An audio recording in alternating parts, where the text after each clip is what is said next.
Yo, yo, yo. Yo, yo. Nimaga?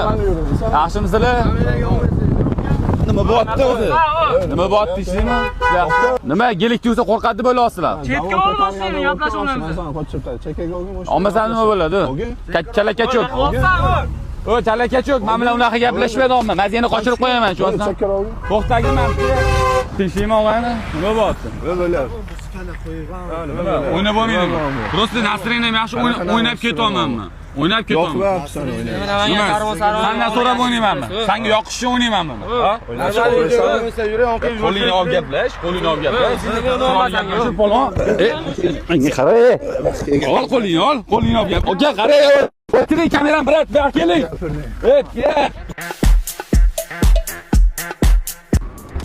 Manzilga yetib keldik. Uzr aka, uzr. Ko'rsatmaydi reklama qilasan, xo'p? Bo'ldi, yes aka. Cho'tga qilib beraman aka. Namangandagi eng katta zavodlardan biriga kelganmiz.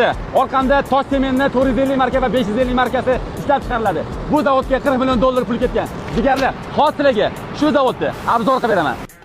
O'rtoqlar, bu sizlarga Amerika kinolari emas, zavodimizning boshqaruv xonasi bo'ladi. Bu yerdan polni kontrol qilinadi. Ko'ryapsizlar qanaqa darajada. Okalarimiz mana kompyuterdan har bitta elementlargacha mazmunli baho berishadi.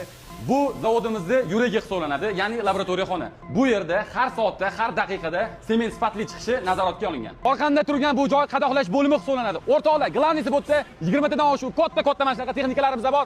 O'zbekiston bo'ylab dastlabkilar mavjud, alher mavjud.